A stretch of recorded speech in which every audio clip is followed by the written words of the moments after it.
हमारे एक पड़ोस में रहने वाले शख्स हैं, मेरी उम्र के लगभग, मेरे पास फोन किया कि सर मैं थोड़ा क्राइसिस में मिलना चाहता हूं। मैंने कहा आ जाइए, मिल लेते हैं।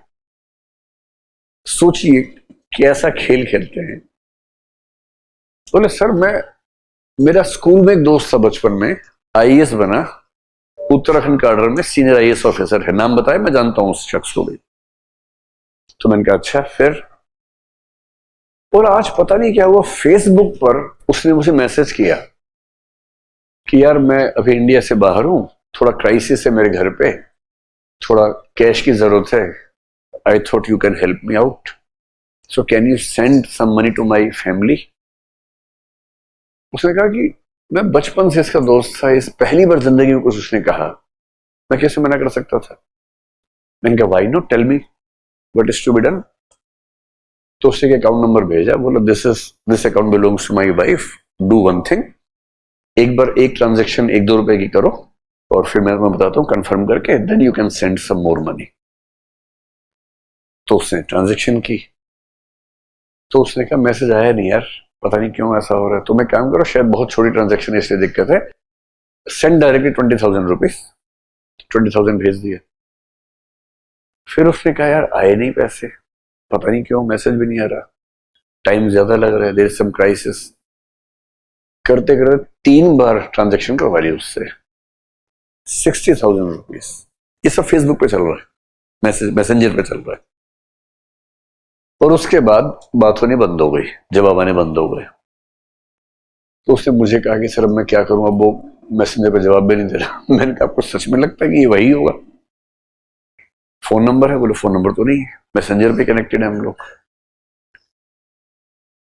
फिर हमने ढूंढा उसका प्रोफाइल, तो किसी ने ठीक वैसा प्रोफाइल कॉपी किया हुआ था, and he was sending messages from that profile which looked exactly like the same profile. और जब उससे बात हुई तो उसने कहा मैं क्यों मैसेज करूंगा, व्हाई वुड आई। और डीप फेक का एकदम रीसेंट एग्जांपल कल सुबह का, मतलब पिछली परसों सुबह का, परसों में थोड़ा सा लेट हो गया था आने में 5-7 मिनट। उसकी वजह क्या थी, हमारे स्टाफ में एक मेंबर, सीनियर मेंबर के साथ क्या हुआ, परसों सुबह उसके पास फोन आया। फोन कहां से? बॉम्बे से। और फोन करने वाले ने कहा I am speaking from the CID Mumbai. Police station का नाम बताया, इस पुलिस स्टेशन सीआईडी से मैं बोल रहा हूं, मेरा नाम ये है, आई एम सब इंस्पेक्टर, नाम बताया अपना पूरा।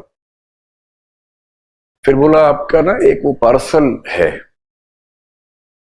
वो कौन सी अमेरिकन कंपनी है, फेडेक्स की पार्सल है। तो इन्होंने पूछा कि कोई आ रहा होगा, मुझे नहीं पता। बोले नहीं आ नहीं रहा, आपने भेजा है। बोले मैंने तो नहीं भेजा, नहीं आपका नाम लिखा हुआ है। और इसमें जो मिला है हमें, वो कुछ ऐसी चीजें मिली हैं जो इलीगल हैं, मोस्ट लाइकली ड्रग्स। अब ये कह रहा है कि मैं तो जानता भी नहीं किसी को, भाई मैं क्यों भेजूंगा किसी को। और नहीं, आपका नाम है, आपका नाम यही है ना, फादर का नाम, आपका पैन कार्ड नंबर, नहीं पैन नहीं, आधार कार्ड नंबर यही है ना।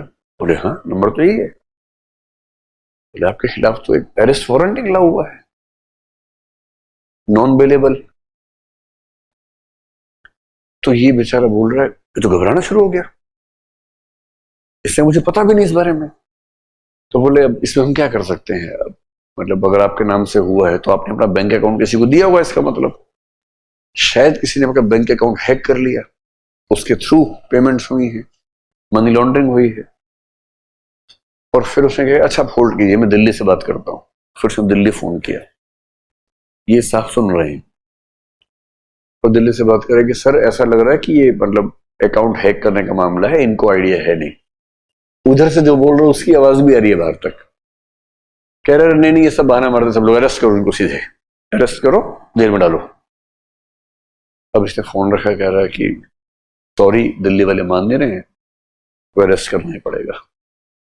तो मैं आपको अरेस्ट ऑर्डर भेज रहा हूं मैसेज पे अभी, तो ज्यादा अच्छा है कि आप खुद बॉम्बे आ जाइए और हमारे ऑफिस आ जाइए, otherwise we will have to arrest you. Arrest order भेजा, पूरा एकदम एज इट इज जैसा होता है, मेरे फोन में भी अरेस्ट ऑर्डर वो वाला है। अब इस भाई की तो हालत खराब, किसी की भी हो जाएगी, आपके साथ ही ऐसा हो तो। अभी तो हम हंस रहे हैं, अगर ऐसा हो तो क्या होगा, उसके पेरेंट्स आसपास, उनको दिक्कत लग रही इस बात से। तो उसने मुझे फोन किया, मैं क्लास के लिए आने की तैयारी में था, तो उन्होंने कहा कि सर ऐसे ऐसे हो गया, मैं तो अरेस्ट हो जाऊं। मैंने कुछ किया ही नहीं है सर। मैंने कहा मुझे पता है आपने नहीं किया, आप टेंशन मत लो, देखता हूं मैं, आप मुझे भेजो अरेस्ट ऑर्डर। अरेस्ट ऑर्डर देखा, मैंने देखा, मैं घबरा गया। सारे सेक्शन वेक्शन सही लिखे हुए, अरेस्ट वारंट लिखा हुआ, नॉन अवेलेबल सब लिखा हुआ है, नीचे साइन है उस ऑफिसर के जो इंस्पेक्टर रैंक पे है, सब कुछ एज इट इज। अच्छा, मैंने हल्का से नेट पे सर्च किया तो जिस पुलिस स्टेशन का जिक्र सीआईडी में, उसके इंस्पेक्टर का नाम भी वही निकला जो नाम उसमें लिखा हुआ था, सिग्नेचर भी वही। हालांकि मुझे हल्का सा डाउट हो रहा था इस मामले में, क्योंकि कोई सरकारी आदमी किसी से बात करते हुए दूसरे फोन पे बात सुना के क्यों करेगा। Then I talk to a very senior IPS officer posted in Bombay only. मैंने उससे कहा ऐसे ऐसे मामला है एंड लुक सीरियस। तो उसने कहा मुझे 10 मिनट टाइम दीजिए, and then he check the matter. और तब पता लगा कि जिस पुलिस स्टेशन से आया है इंस्पेक्टर का नाम यही है, एकदम यही डॉक्यूमेंट होता है अरेस्ट करने के लिए, एकदम एग्जैक्टली सेम डॉक्यूमेंट है। लेकिन जब उसने इंस्पेक्टर से बात की, उसी को भेजा, उसने कहा सारा ठीक है और मैंने सिग्नेचर किए नहीं है इस डॉक्यूमेंट पे, कहीं से नेटवेट से किसी ने सिग्नेचर उठा के मेरे चिपका दिए हैं, हमारी केस डायरी में ऐसा कोई केस नहीं है। फिर वो नंबर मंगवाया जिससे कॉल आया था, उस नंबर पे कॉल किया, वो नंबर उठा नहीं।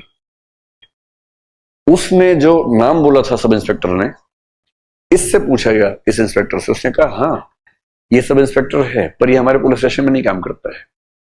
अब इसके नाम से कोई फोन कर रहा होगा, ये तो ऐसा काम नहीं कर सकता। And then we came to know it was a fake encounter kind of a thing. और मैं दावे से कह रहा हूं क्योंकि हमारे पास पुलिस से एक्सेस था तो पता लग गया, नहीं तो क्या होगा, 1 घंटे बाद आदमी बॉम्बे की ट्रेन में बैठा होगा, फ्लाइट में बैठा होगा,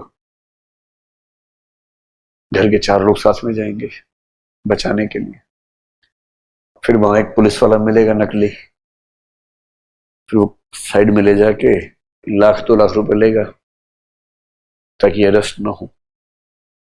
this is the level of things happening in the age of internet. क्या करना है, एक किसी का अरेस्ट ऑर्डर निकाला आपने, वो कहीं से ढूंढ लिया, उसे स्कैन कर लिया, बहुत हाई क्वालिटी स्कैनर स्कैन कर लिया। अब सिर्फ आपने क्या करना, जहां नाम लिखा है किसी का, सेम फॉन्ट साइज में नाम चेंज करना है और एआई से आराम से हो जाता है। You can even send the arrest order to anyone, warrant. तो कल को वारंट भी आ जाए तो डरना नहीं है, ये मान के चल रहा है कि फेक, ये दुनिया चल रही है इस समय। हाँ कुछ किया है फिर तो सही आएगा, पर अगर कुछ नहीं किया है तो most likely if anyone is threatening you with the help of such documents, don't get upset and have a belief that this has to be a fake document. कौन से पैसे? वो 60,000 आज तक नहीं है पैसे, कहां से आएंगे पैसे वापस? इनमें पैसे वैसे नहीं आते वापस भाई, यही हुआ था। 8-10 दिन पहले एक लड़की क्लास में आई थी, बहुत परेशान, इनको बाहर ले गई थी। अब ये बता रहे हैं कि उसके 45,000 रुपए ऐसे चले गए थे उस दिन। अगर आपके पेरेंट्स भी आपको मैसेज करें कि बेटा पैसे भेज दो, जब तक बात ना हो, पापा के थ्रू हुआ ना, हाँ, अगर आपके पेरेंट्स भी मैसेज भेजें कि बेटा पैसे भेज दो, जब तक बात ना हो फोन पे नहीं भेजना है, उनके अपने नंबर से, हो सके तो वीडियो कॉल से। अपने पेरेंट्स को भी पैसे नहीं भेजने हैं, छोटे छोटे भाई बहन को भी नहीं भेजने हैं। एक पूरी वेब सीरीज इस पे है, वो जामताड़ा, अगर आपने देखी हो जामताड़ा, पूरी वेब सीरीज इसी पे है। बहुत रिस्क है भाई, बहुत रिस्क है।